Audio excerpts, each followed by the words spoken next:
by learned councils on the voter turnout. Justice Smoking Wanjala asked, how important is the voter turnout to the actual valid votes and to the actual declarations? Of course, it's an important issue. The only problem with it is that council are not understanding how we calculate voter turnout.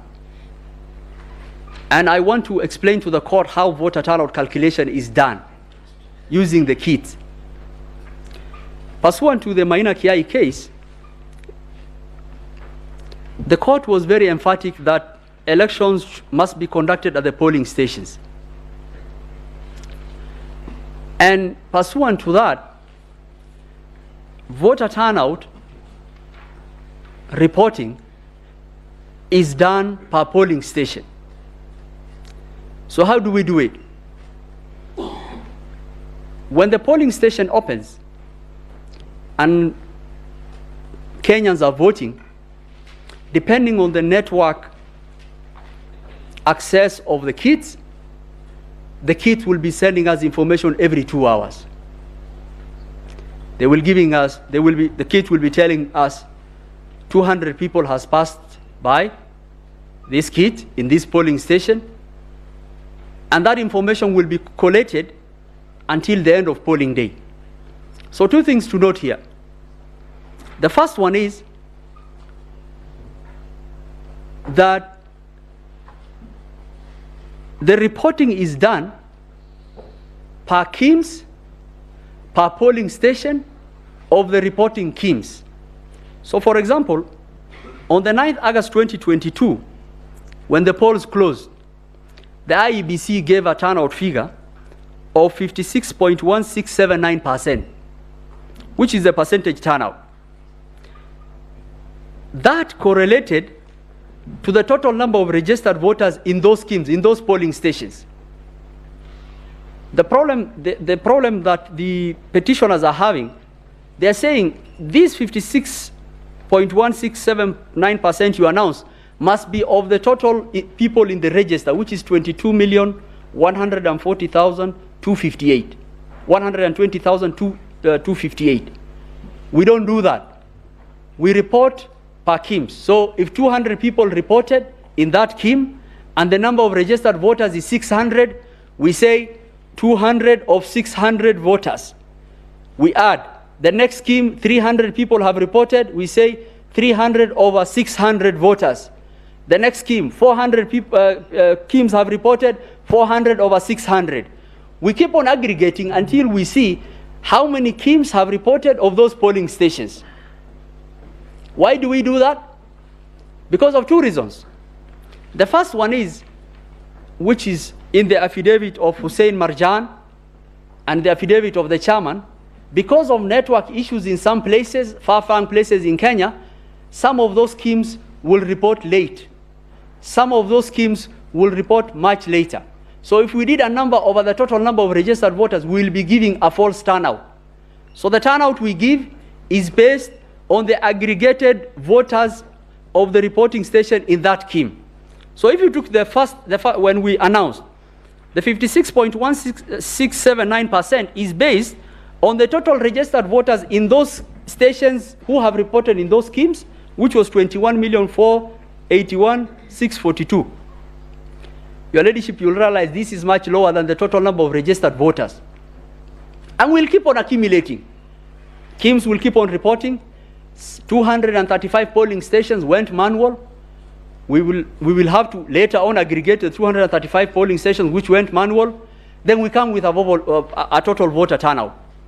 And if that is the reporting we do, 2 arguments that have been made in the petition of Omtata and in the petition of number 5 fall off.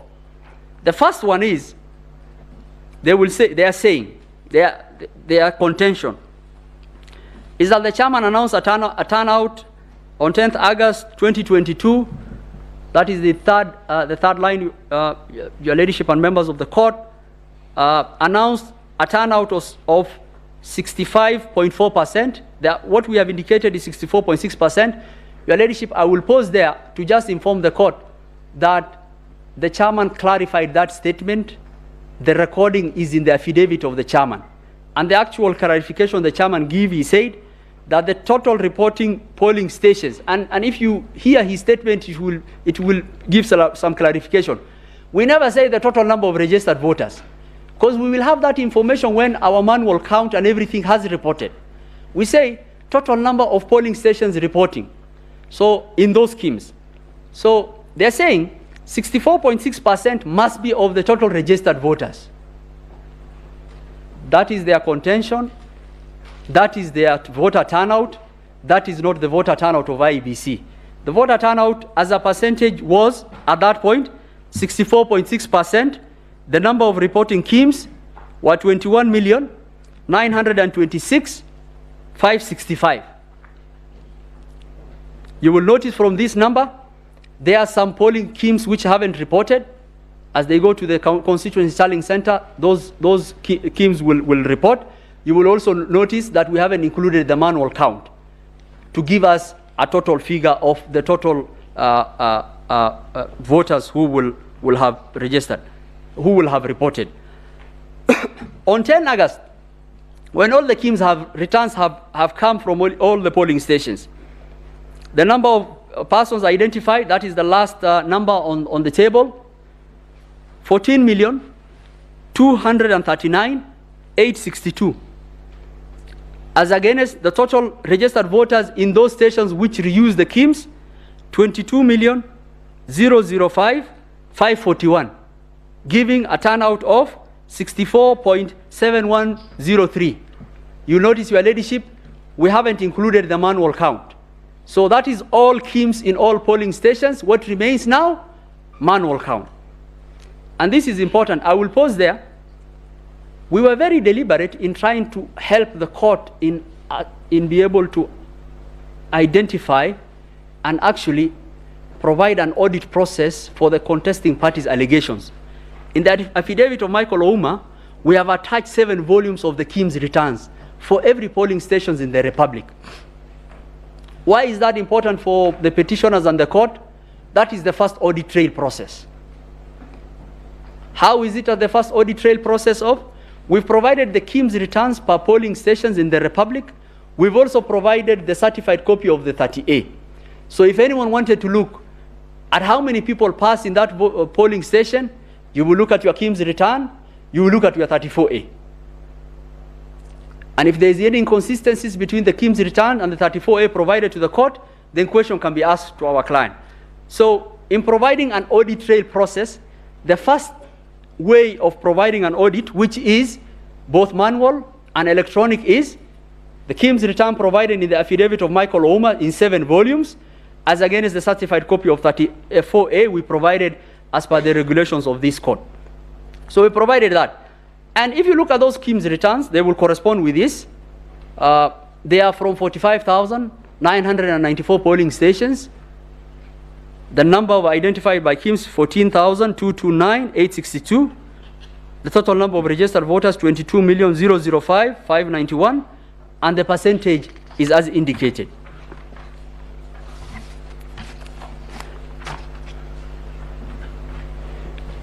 We've indicated how many schemes there were.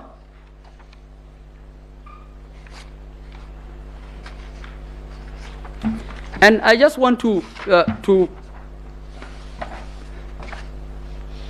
and after the aggregation of the manual and the schemes, and that's the table that's there. So to the question, I think that is important for the court, and the court will ask, is the first question that the court will ask, what is the registered voters in the Republic? And I think that is not contested. 22,120,458. I think it's in the affidavit of everyone that the register is publicly available, that can be accessed. How many polling stations do we have in the Republic? 46,229. How many people are registered in those polling stations? 22,120,458. How many polling stations were authenticated through using the kits? 45,994.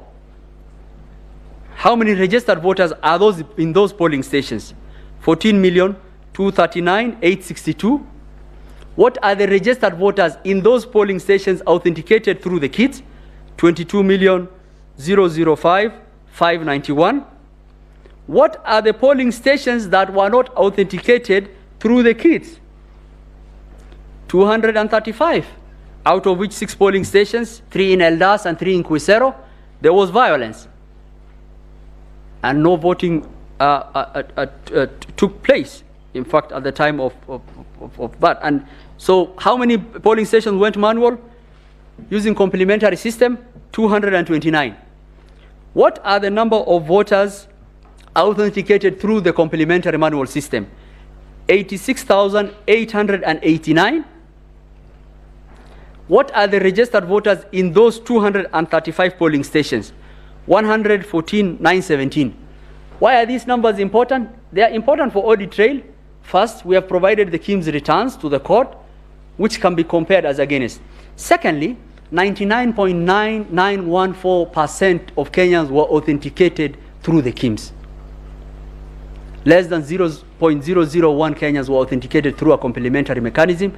And the reason why I go back to that is giving the court an integrity check as to what we did. So if we are telling the court that 99.99% of Kenyans were authenticated through the kits, we have provided the receipts from those kits to the court, we have provided the Form 34A, then the court can compare and will bear out the work we did. Another allegation falls off. So what is the allegation in the Omtata petition? And I will go back to the turnout table. Your Ladyship.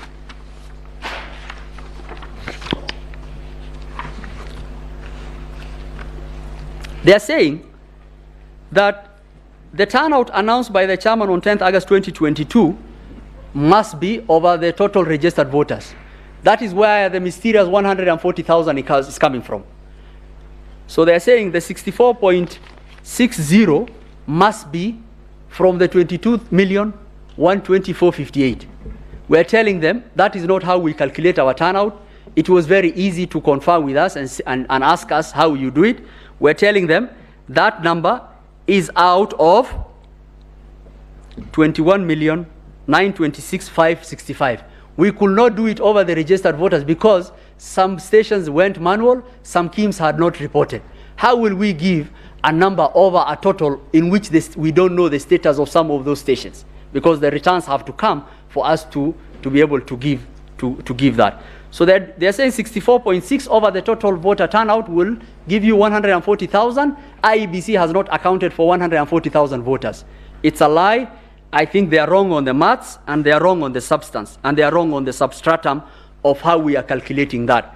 And I think it's imperative that the court understands that. So the issue of 140,000 is not here nor there, and we have demonstrated that. And the second issue is, they say that there was 110 voters error, 110 error in the Form C. By virtue of that, the Form C is not a valid vote.